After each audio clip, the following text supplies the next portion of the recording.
दोस्तों, व्रतों में एकादशी का व्रत सबसे अधिक महत्वपूर्ण माना जाता है। एकादशी का व्रत करने से मनुष्य के समस्त पापों का नाश होता है। आज हम पुत्रदा एकादशी का महात्म्य आपको सुनाएंगे। पौष माह के शुक्ल पक्ष की एकादशी को पुत्रदा एकादशी कहा जाता है। इस वर्ष यह एकादशी 21 जनवरी को पड़ रही है। तो चलिए जानते हैं पुत्रदा एकादशी का महात्म्य और कथा। एक बार धर्मराज युधिष्ठिर भगवान श्री कृष्ण से पूछते हैं, हे केशव, तुम तो सब कुछ जानते हो, तुम सर्वज्ञाता हो। संसार में मनुष्यों के कल्याण के लिए तुमने बहुत ही महत्वपूर्ण गीता का उपदेश भी दिया है और तुमने मुझे अनेक व्रतों और एकादशी का भी महत्व बता दिया है। किंतु आज मैं तुमसे पौष मास के शुक्ल पक्ष में आने वाली एकादशी का महत्व जानना चाहता हूँ। उस एकादशी का क्या नाम है, उसकी विधि क्या है तथा उस एकादशी के दिन किस देवता का पूजन किया जाता है। भगवान श्री कृष्ण कहते हैं, हे राजन, संसार के कल्याण के लिए आपने उत्तम प्रश्न किया है, इसीलिए मैं आपको पौष के शुक्ल पक्ष में आने वाली एकादशी का महत्व समझाता हूँ और इस दिन मनुष्य को पुत्र, धन संपत्ति, वैभव आदि की प्राप्ति के लिए कौन से कार्य करने चाहिए, इसके बारे में भी बताता हूँ। इसीलिए आप इसे ध्यान पूर्वक सुने। हे राजन, पौष के शुक्ल पक्ष की एकादशी को पुत्रदा एकादशी कहा जाता है। मनुष्य को विधि पूर्वक इस एकादशी का व्रत करना चाहिए। यह सब पापों को हरने वाली उत्तम विधि है। समस्त कामनाओं को पूर्ण करने वाले भगवान नारायण इस तिथि के आदि देवता है। अब मैं तुम्हें पुत्रदा एकादशी का फल प्रदान करने वाली एक महान कथा सुनाता हूँ। इस कथा का श्रवण करने मात्र से ही मनुष्य को 100 यज्ञ करने का फल प्राप्त होगा, उसे उत्तम संतान की प्राप्ति होगी और धन धान्य से उसका जीवन भर जाएगा। इसीलिए हे राजन, आप इस कथा को ध्यान पूर्वक सुनिए। फिर महाराज युधिष्ठिर कहते हैं, हे केशव, मैं अत्यंत भाग्यशाली हूँ जो तुम्हारे मुख से मुझे यह कथा सुनने को मिल रही है। मैं जन्म जन्मों तक तुम्हारा ऋणी ही रहूंगा। फिर भगवान श्री कृष्ण कहते हैं, हे राजन, पूर्व काल की बात है, एक अत्यंत शोभायमान नगरी थी जिसका नाम था भद्रावती। ये नगरी धन धान्य से भरपूर, धार्मिक लोगों से व्याप्त हुआ करती थी। उस नगरी के सम्राट महाराज सुकेतुमान थे। सुकेतुमान एक महान राजा थे। उनके राज्य में प्रजा अत्यंत सुखी और समृद्ध थी। महाराज ने अपनी प्रजा का पालन खुद की संतान की भांति किया। प्रजा को कभी किसी चीज की कमी नहीं पड़ने दी। महाराज अत्यंत धार्मिक, ईश्वर पर आस्था रखने वाले तथा दान धर्म करने में व्यस्त रहते थे। महाराज की पत्नी का नाम चंपा था, जो चरित्रवान, गुणवान तथा पतिव्रता नारी थी। वे सदैव ईश्वर की भक्ति में लीन, पूजा पाठ तथा धार्मिक अनुष्ठान किया करती थी। किंतु दुर्भाग्य से अनेक वर्ष बीत जाने के बाद भी उनकी कोई संतान नहीं हुई। उनके वंश को आगे बढ़ाने वाला कोई नहीं था, जिससे महाराज सदैव चिंतित रहते थे। इससे केवल राजा भी दुखी नहीं थे, बल्कि राजा की प्रजा और महाराज के पितृ भी परलोक में दुखी रहा करते थे।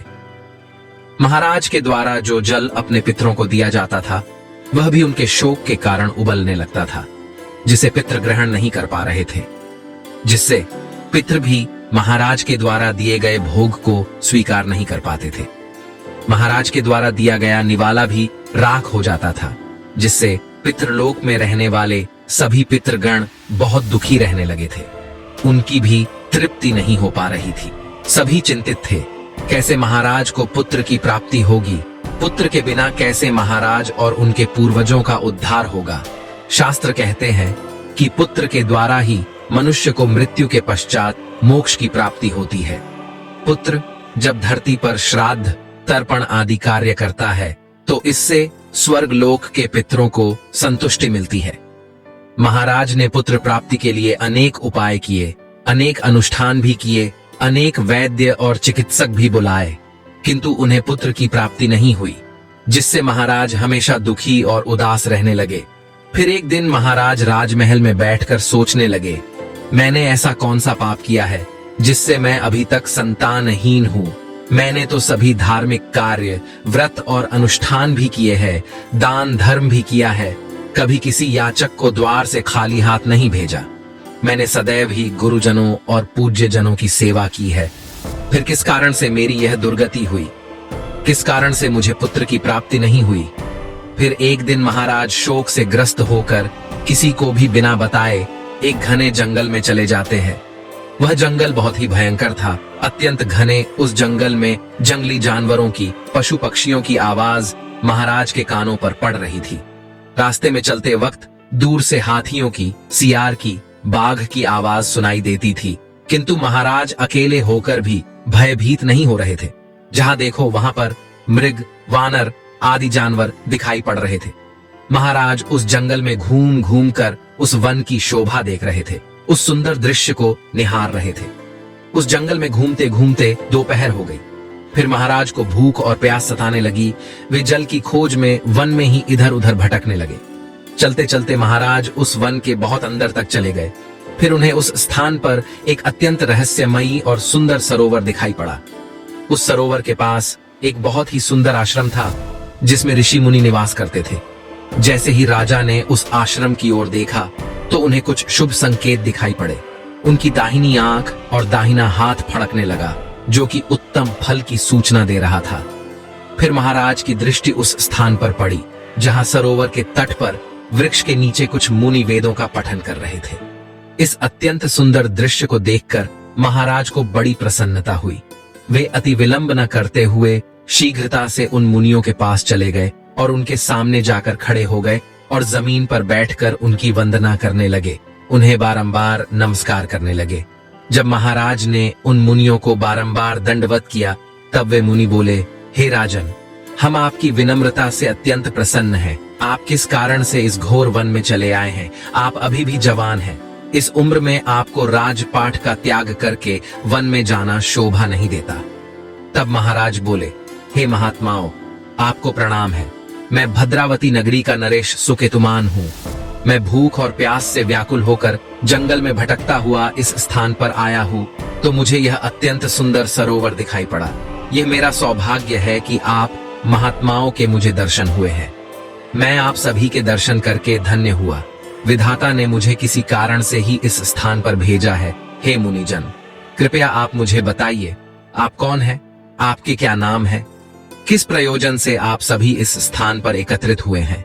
कृपया आप मुझे अपना परिचय देकर मुझ पर उपकार कीजिए। फिर वे मुनि बोले, हे राजन, हम लोग विश्वेदेव हैं। हम इस स्थान पर स्नान करने के लिए आए हैं। माघ मास निकट आया है। आज से 5 दिन के बाद माघ मास का आरंभ हो जाएगा। माघ मास में स्नान करने का बड़ा महत्व होता है। आज के दिन पुत्रदा एकादशी है, जिसका व्रत करने से मनुष्य को पुत्र की प्राप्ति होती है। यह बात सुनकर महाराज सुकेतुमान बहुत प्रसन्न होते हैं और उन मुनियों से पूछते हैं, हे मुनियों, मैं अत्यंत दुखी हूँ। मेरी कोई संतान नहीं है। मैंने सब प्रकार के अनुष्ठान, पूजा पाठ, दान धर्म किए हैं, किंतु किसी अज्ञात पाप के कारण मुझे पुत्र की प्राप्ति नहीं हो रही है, जिससे मैं और मेरी पत्नी बहुत दुखी है। कृपया आप अपनी दिव्य दृष्टि से बताइए कि मेरे द्वारा कौन सा पाप हुआ है और उस पाप से मुक्ति के लिए मुझे क्या उपाय करना चाहिए, तथा इस पुत्रदा एकादशी का व्रत किस प्रकार से करना चाहिए। कृपया मुझे ज्ञान देकर अनुग्रहित करें। राजा के द्वारा इस प्रकार से कहने पर मुनि अपनी दिव्य दृष्टि से देखने लगते हैं और महाराज को उनके पूर्व जन्म का वृतांत सुनाने लगते हैं। हे राजन, आपको यह श्राप आपके पूर्व जन्म के दोष के कारण लगा है। पूर्व जन्म में आप एक दूसरों का धन चूसने वाले वैश्य थे। आप धोखे से दूसरों का धन हड़प लेते थे। एक दिन आप गांव के बाहर गायों के लिए बनाई गई बावली पर पानी पीने को रुके थे। तब उस स्थान पर एक गाय अपने बछड़े के साथ आ गई। वह गाय और उसका बछड़ा बहुत प्यासे थे और उष्णता के ताप से पीड़ित थे।